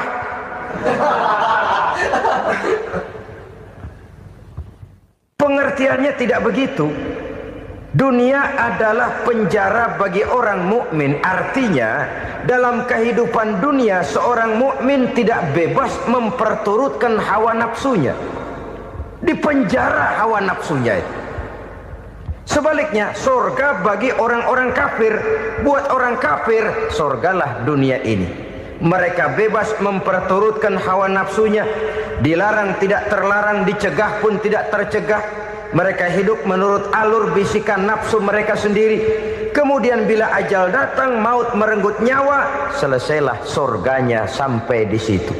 Maka bagi orang-orang yang tidak percaya kepada adanya akhirat, kepada adanya alam gaib, surganya sebatas umurnya. Sekali lagi, surganya sebatas umurnya. Bila umur selesai, ajal pun datang merenggut nyawa, selesailah sudah surganya sampai di situ. Alangkah pendeknya perjalanan orang-orang yang tidak percaya kepada alam gaib ini. Bagi kita mukmin, jikalau kita mampu memenjarakan hawa nafsu, kita bisa bahagia di dunia ini. Dan Islam memang tidak menyuruh kita sengsara di dunia. Raih dunia, kejar dunia, gapai dunia sebagai alat untuk mencapai kebahagiaan di akhirat nanti. Hidup adalah satu perjalanan panjang yang terbentang sejak kita terlahir dari alam rahim sampai kepada alam akhirat nanti. Andai kata kita gagal meraih kebahagiaan di dunia, toh kita masih punya akhirat. Tapi jangan jadi dalil yang melemahkan semangat. Biarin dah kita di dunia kebelangsak, yang penting akhirat. Akhirnya dunia benar-benar kebelangsak.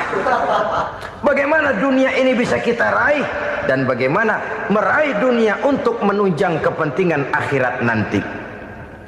Yang kedua dari pikiran Henner yang saya lihat menggejala di lingkungan masyarakat bangsa kita, timbulnya manusia-manusia netral. Seolah-olah Tuhan yes, agama no. Sama Tuhan percaya, agama ogah. Tuhan ngangguk, giliran agama godeng. Padahal hampir dalam setiap ayat dalam Quran, kata-kata amanu biasanya bergandeng dengan wa amilus shalihat. iman dan amal soleh. Ini sebagai isyarat Tuhan dan agama jangan pernah dipisah-pisah. Apabila kita bertuhan, maka kita harus beragama. Apabila kita beragama, maka agama itu harus bersumberkan dari Tuhan yang kita imani itu. Tidak mungkin kita pisah, Tuhan yes, agama no. Sama Tuhan percaya tapi agama bikin sendiri. Sembayangnya cukup bengong 2 jam madep mulon.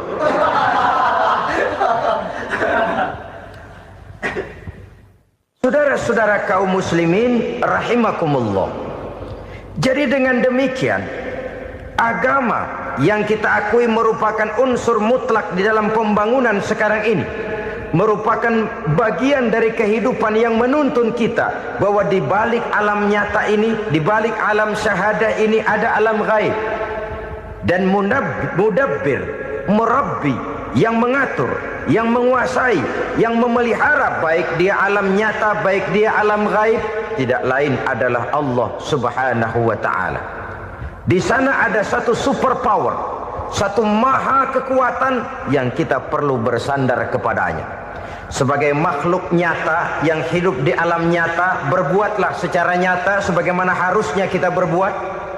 Karena Islam jelas bukan agamanya orang pemalas. Islam jelas bukan agamanya orang yang mengajarkan setelah selesai sholat boleh duduk, nggelenggem ayam-ayam, ndelohom, menghitung bintang di langit sambil menunggu keajaiban. Tidak. Islam adalah agama yang mengajarkan apabila sholat sudah selesai kamu kerjakan, bertebaranlah di permukaan bumi, cari karunia Tuhanmu. Jangan hidup berpangku tangan menunggu keajaiban. Karena hidup bukan undian. Jangan berharap untung besar tanpa mau peras keringat.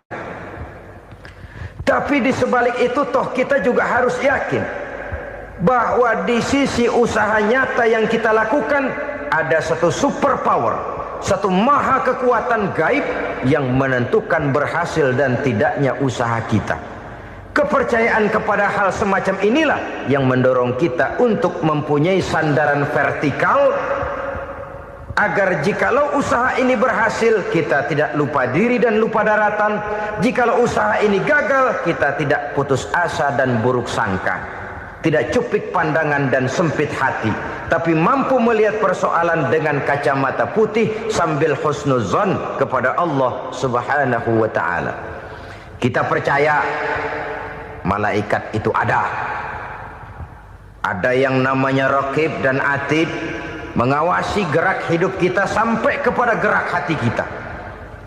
Ini memberikan sugesti agar kita berhati-hati. Tidak sejengkal tanah pun kita bisa berlindung dari pengawasan raqib dan atid. Ada munkar nakir yang akan menyoal kita di alam kubur. Ada malaikat Malik, penjaga neraka. Ada malaikat Ridwan yang menjaga surga. Kita percaya kepada adanya jin, kita percaya kepada adanya setan, iblis. Percaya kepada adanya, bukan mempercayai si setan, si iblis lalu menjadikannya sebagai teman. Tidak. Percaya bahwa mereka itu ada dan merupakan makhluk Allah yang gaib yang diciptakan Allah Azza wa Jalla. Kepercayaan kepada alam gaib memberikan motivasi terhadap gerak lahir manusia, sehingga dengan motivasi kepercayaan kepada yang gaib, gerak lahir jadi lebih terarah, jadi lebih terpelihara. Pernah seseorang bertanya, "Pak, apakah adanya akhirat bisa dibuktikan secara ilmiah?" Saya bilang tidak bisa, tidak bisa. Kenapa? Karena yang berangkat nggak pernah pulang kemari lagi. Kalau dia pulang kemari bisa kita tanya bagaimana enak di sono. Cuma secara moral saya katakan, lebih beruntung orang yang percaya kepada akhirat daripada yang tidak. Sekarang saudara percaya akhirat ada, lalu saudara baik-baik di dunia, sholat, puasa, zakat, menolong orang lain, menebarkan kebajikan. Saudara mati, andai kata akhirat tidak ada, toh dalam hidup saudara sudah berbuat baik. Paling tidak nama saudara akan dikenang sebagai orang baik. Sebaliknya, saudara percaya, kata saya, bahwa akhirat tidak ada, lalu hidup semau-maunya, tenggelam dalam maksiat dan munkarat, menentang Allah, tidak mau ruku dan sujud. Lalu saudara mati, kemudian akhirat ada, ayo mau apa? Bekal tidak punya. Jadi secara moral lebih beruntung orang yang percaya kepada adanya akhirat daripada yang tidak percaya. Dan itu alam gaib yang tidak bisa dibuktikan secara eksat.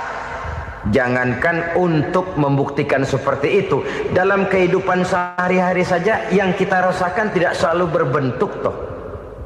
Angin, bagaimana sih bentuknya angin? Kita tidak tahu.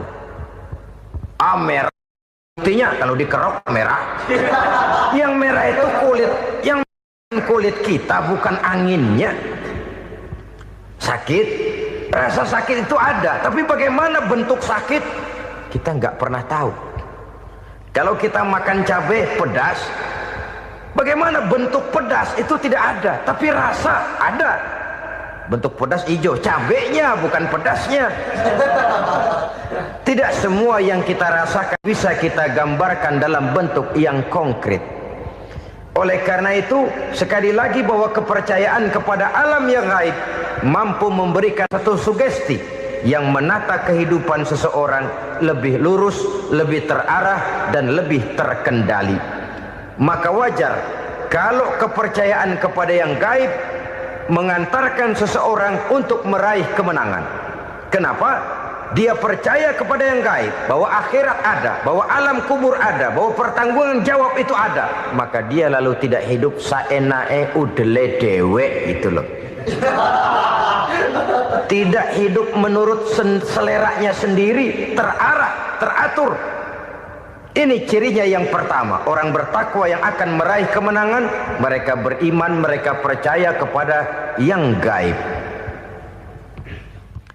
Bahkan hal-hal konkret saja selalu berangkat dari yang gaib. Saudara-saudara, para remaja, para pemuda sekarang ini tidak pernah tahu toh siapa yang akan jadi teman hidup saudara. Kita bisa saja ngerancang, mentargetkan, tapi toh akhirnya yang namanya jodoh bukan kekuasaan kita. Rezeki di luar kemampuan kita. Begitu juga ajal.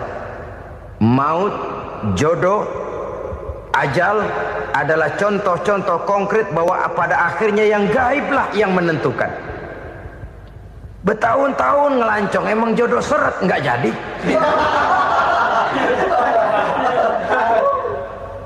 Begitu kenal baru setengah malam nginep ditangkap hansip kan. Hal-hal semacam itu kadang-kadang kita berpikir suuzon, gile, perempuannya cakep banget, lakinya rebek amat. Memang begitulah jodohnya. Memang begitulah jodohnya. Saudara hadirin ma'asyiral muslimin yang saya hormati, jadi hal-hal yang konkret saja kita yakini sepenuhnya ditentukan oleh satu superpower yang gaib itu tadi. Dari sanalah segala ketentuan itu berangkat dan kesanalah segalanya akan kembali. Maka kepercayaan kepada yang gaib meluruskan gerak hidup seseorang dan itu akan mengantarkan dia kepada meraih kemenangan. Satu. Yang kedua, wa yuqimuna shalah. Orang bertakwa yang akan meraih kemenangan itu adalah orang-orang yang mendirikan sholat. Kenapa sholat mengantarkan orang untuk meraih kemenangan? Yang jelas, inna sholata tanha anil fahsya'i wal munkar. Sholat mampu mencegah manusia dari perbuatan keji dan munkar. Banyak filsafat hidup yang terkandung di dalam sholat ini. Sejak kita wudhu sampai kita menghadap ke arah kiblat, sampai kita melakukan gerak-gerak sholat, bacaan-bacaan yang ada di dalam sholat, lalu sampai kepada mengucapkan salam. Banyak filsafat hidup yang terkandung di dalam sholat. Umpamanya saja, setelah takbiratul ihram mulai kita dengan sholat dalam posisi berdiri, diajarkan dalam kitab-kitab fikih agar kita melihat ke arah tempat sujud. Ini kan filsafat kehidupan. Kalau kamu sholat dalam posisi berdiri, lihat tempat sujud. Jangan sholat mata jelalatan, sebab nanti bisa mengurangi kekhusyuan.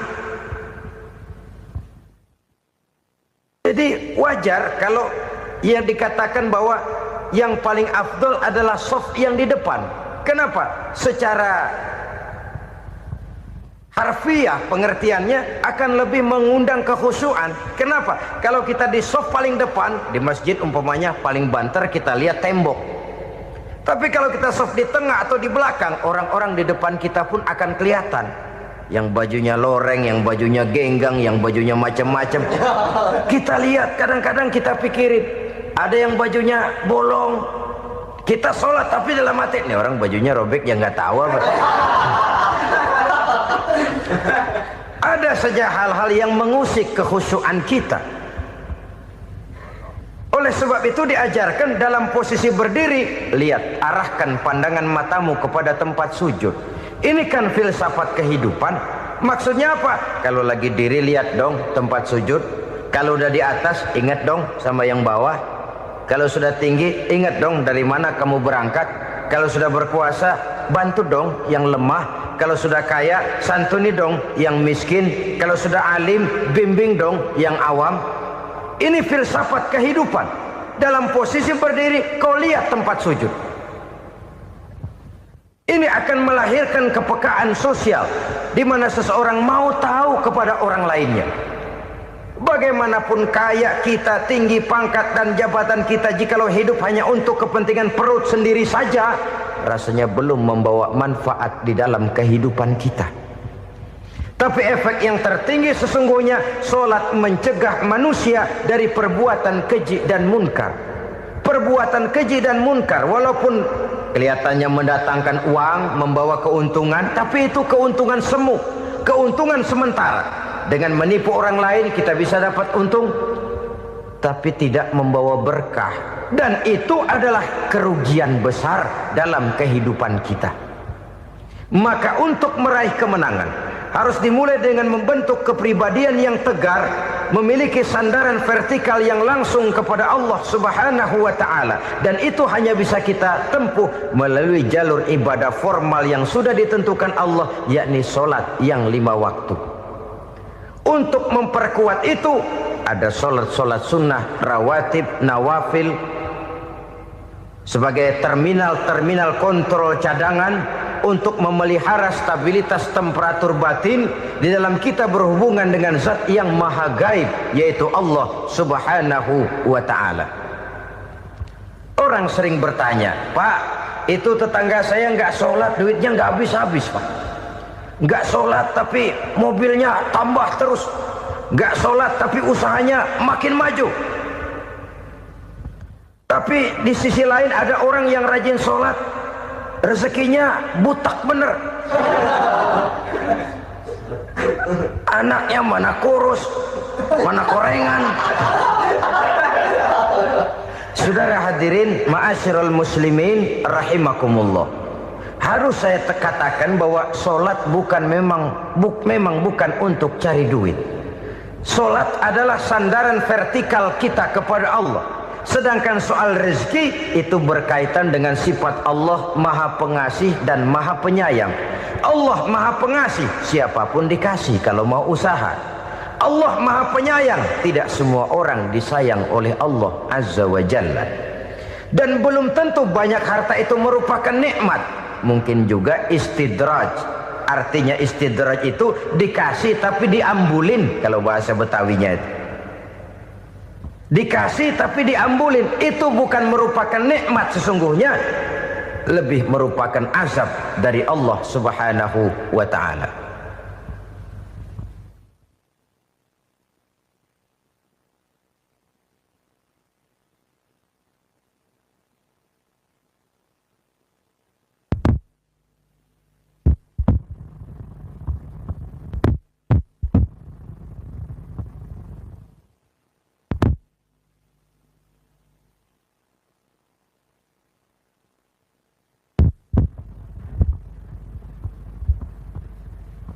Agama mempunyai sistem sholat, dan kita umat Islam telah dituntun oleh Allah Subhanahu wa ta'ala yang wajibnya 5 kali dalam sehari semalam mendirikan solat, dan itu tentu berada dalam jangkauan kemampuan manusia. Pada awalnya barangkali kita memang merasa solat itu satu kewajiban, tapi semakin kita hayati makna, manfaat dan filsafat yang terkandung di dalam ajaran solat, semakin sampai kita kepada keyakinan bahwa solat adalah keperluan kita. Sehingga pada waktu tertentu dinilai puncaknya, kita tidak lagi akan berkata saya wajib solat, tapi kita akan berkata saya perlu solat. Kalau kita sudah merasakan itu adalah keperluan kita, nah di sanalah kita baru akan merasakan ruginya kalau hal itu tidak kita laksanakan. Sepanjang kita masih berkata saya wajib solat, kita akan lebih merasakan dia sebagai beban ketimbang sebagai keperluan. Yang jelas Allah tidak memerlukan ibadah yang kita laksanakan ini. Dengan kata lain, andai kata satu dunia penuh ini orang tidak ada yang sholat satu pun, Allah tidak akan turun dari jabatan Tuhan. Jangan lalu berpikir kalau kita ngambek se-RW kagak sembahyang Tuhan tekor kali ini ya. Tentu tidak. Itu perlunya kita, bukan perlunya Allah. Dan pada induknya kita akan berkata saya perlu agama. Kalau secara induk kita sudah memerlukan agama, maka konsep-konsep yang ada di dalam ajaran agama itu pun adalah juga merupakan keperluan kita. Baik dia bernama sholat, baik dia bernama puasa, baik dia bernama zakat, baik dia bernama haji, seluruhnya adalah keperluan kita. Dan sesuatu yang kita perlukan apabila tidak kita laksanakan akan melahirkan kerugian di dalam kehidupan. Jangan heran kalau kita membaca riwayat perjalanan hidup para salafus soleh, orang-orang soleh. Ada yang tahajud sampai 100 rakaat, ada yang sholat malam kakinya sampai bengkak. Kita sekalinya bengkak biri-biri. Ada yang sholat membaca surah dalam Al-Quran sampai khotam Quran. Kok mau? Mereka sudah merasakan itu keperluan. Itu saja soalnya. Satu saat pun jikalau kita merasa bahwa itu keperluan saya, kita pun akan melaksanakan seperti itu. Keperluan saya dalam kehidupan. Inilah yang kedua. Yang ketiga, orang bertakwa yang akan meraih kemenangan itu, wa mimma razaqnahum yunfikun. Mereka membelanjakan sebagian daripada rezeki yang diberikan Allah kepada mereka. Mereka infakkan di jalan Allah. Ada satu dialog menarik. Satu hari seorang anak muda bertemu dengan seorang kakek-kakek yang sudah dikenalnya baik. Bertanyalah anak muda ini, "Kek, umur kakek berapa tahun?" 15 tahun, kata si kakek. Anak kakek berapa orang? 1. Harta kakek berapa banyak? 15 juta. Si anak muda ini bengong. Lalu protes, "Kok kakek bohongin saya?" "Kenapa?" "Saya tahu umur kakek 70 tahun. Kenapa ngaku 15? Saya tahu anak kakek 5. Kenapa bilang 1? Saya tahu kakek miliuner, miliaran uang kakek. Kenapa ngaku cuma 15 juta? Begini, kata si kakek tadi. Benar, umur saya 70 tahun. Tapi dari umur yang 70 tahun itu baru 15 tahun terakhir ini saya merasakan ibadah kepada Allah. Meninggalkan maksiat, jauh dari segala macam munkarat. Maka yang 15 tahun inilah yang benar-benar saya rasakan sebagai umur saya. Benar anak saya 5, tapi yang 4 susah diatur. Cuman 1 rasanya nih yang bakal jadi si buah hati belahan jantung berlanjut cerita penerus sejarah. Cuma 1 ini yang saya harapkan, yang akan jadi anak soleh, yang akan membuat saya menerima pensiunan pahala. Kalau yang 4 apek dah, nggak ada harapan. Yang satu nyekek botol melulu. Oh begitu. Iya. Lalu kenapa kakek bilang harta kakek cuma 15 juta padahal saya tahu kakek uangnya miliaran, depositonya banyak? Ya karena 15 juta itulah yang saya ingat yang pernah saya belanjakan di jalan Allah. Saya merasa itulah harta saya yang sebenarnya. Yang miliaran yang saya simpan di bank kelak kalau satu saat saya mati akan jadi rebutan di antara anak-anak saya. Iya kalau anak saya soleh kayak yang satu ini. Kalau yang 4 tadi udah tulen dia bakal berantem dah berebut tuh. Jadi 15 juta yang saya belanjakan di jalan Allah inilah yang saya merasakan benar-benar harta saya yang sesungguhnya. Dialog ini patut menjadi bahan renungan kita bersama. Diberikan kita umur 40, 50, 60, 70, 80. Berapa tahun dari umur yang diberikan itu yang jalan mulus, yang kita gunakan untuk melaksanakan ibadah? Banyak harta kita simpan di bank, di lemari, di dompet, di tas. Tapi berapa yang sudah kita depositokan di jalan Allah yang akan menemani kita di hari kita kembali nanti? Maka orang bertakwa yang akan meraih kemenangan, wa mimma razaqnahum yunfikun, mereka membelanjakan sebagian dari rezeki yang diberikan Allah di jalan Allah Subhanahu wa ta'ala.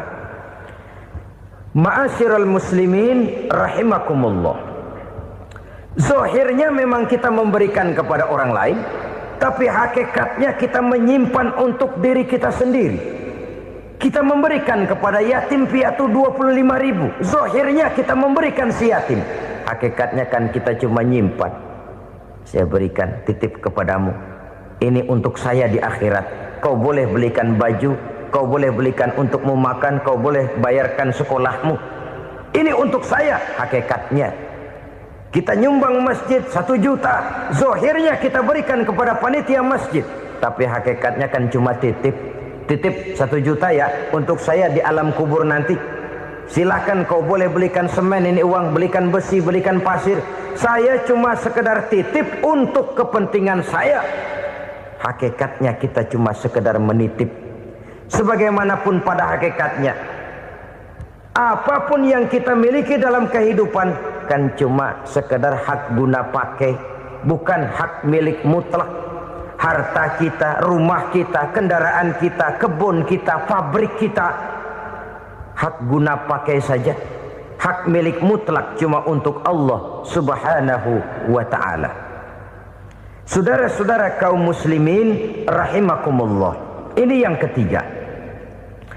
Kemudian yang keempat, orang-orang bertakwa yang akan meraih kemenangan, allazina yu'minuna bima unzila ilaika. Mereka yang beriman, mereka yang percaya kepada apa yang telah diturunkan kepadamu Muhammad, ay Al-Quran, yakni Al-Quranul Karim. Setelah percaya kepada yang gaib, mendirikan solat, kemudian menginfakkan sebagian dari rezeki yang diberikan Allah, mereka juga lalu percaya kepada yang diturunkan terhadap Nabi, yaitu tidak lain Al-Quranul Karim. Sekali lagi di sini, percaya bukan hanya sekedar percaya saja, tetapi percaya lalu menjadikan Al-Quran itu sebagai pedoman hidup. Sebab memang Al-Quran itu adalah GBHM, garis-garis besar haluan muslim. Apa yang harus kita lakukan, apa yang harus tidak kita lakukan, bagaimana mestinya kita bertingkah laku dan berbuat, seluruhnya tercantum di dalam Al-Quranul Karim. Itu sebabnya ketika satu hari Aisyah ditanya bagaimana akhlak Rasul, beliau menjawab, kana Rasulullah sallallahu alaihi wasallam khuluquhul Quran. Akhlak daripada Rasulullah tidak lain adalah Al-Quran. Jawaban simpel ini memberikan gambaran bahwa keseluruhan daripada konsepsi Quran sudah diterjemahkan dalam kehidupan Rasulullah Sallallahu Alaihi Wasallam. Karena kita tahu akhlak adalah keseluruhan dari gerak hidup manusia. Sejak ia berpribadi, berumah tangga, bertetangga, bermasyarakat, sampai kepada berbangsa dan bernegara, Al-Quran tetap memberikan sentuhan nilainya. Oleh karenanya, orang-orang yang bertakwa adalah orang-orang yang menjadikan Al-Quran sebagai pedoman dalam kehidupannya. Dan kita yakini Al-Quran diturunkan kepada Nabi Muhammad bukan merupakan produk Nabi Muhammad. Isi dan redaksinya langsung dari Allah Subhanahu wa ta'ala. Kemudian cirinya yang kelima, orang bertakwa yang akan meraih kemenangan itu, wa ma unzila min qablika. Tidak hanya sekedar percaya kepada yang diturunkan terhadap Nabi Muhammad yaitu Al-Quran, mereka juga percaya kepada apa yang pernah diturunkan kepada para nabi, kepada para rasul sebelum Nabi Muhammad. Percaya kepada adanya suhuf, percaya kepada adanya Taurat, percaya kepada adanya Injil, percaya bahwa Allah dahulunya sudah menurunkan Taurat kepada Musa, percaya bahwa Allah sudah menurunkan Injil kepada Isa, percaya Injil ada, Taurat ada, diturunkan Allah untuk Isa dan Musa, tetapi tidak wajib mengamalkannya karena kita sudah diberikan Al-Quranul Karim. Ini yang perlu saya garis bawahi.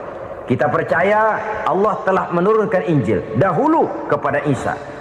Kita percaya bahwa Allah telah menurunkan Taurat dahulunya kepada Nabi Musa. Kadang-kadang ini dijadikan dalih, dikacaukan pengertiannya.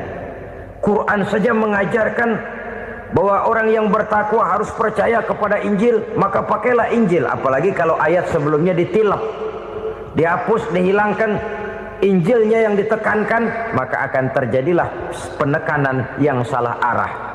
Karena salah arah akhirnya bisa merusak dan menghancurkan akidah. Ketika Rasul suatu saat pernah ditanya orang, "Ya Rasul, bagaimana sikap kita sebagai muslim terhadap Injil yang ada sekarang?" Beliau menjawab, "La tukadzibuhu jami'an wa la tusaddiquhu jami'an." Jangan didustakan seluruhnya, jangan juga dibenarkan semuanya. Artinya, ini sudah merupakan gambaran dari Rasul bahwa dalam Injil yang ada sekarang masih ada ajaran-ajaran tauhid yang dibawa oleh Nabi Isa dan diajarkan kepada umatnya.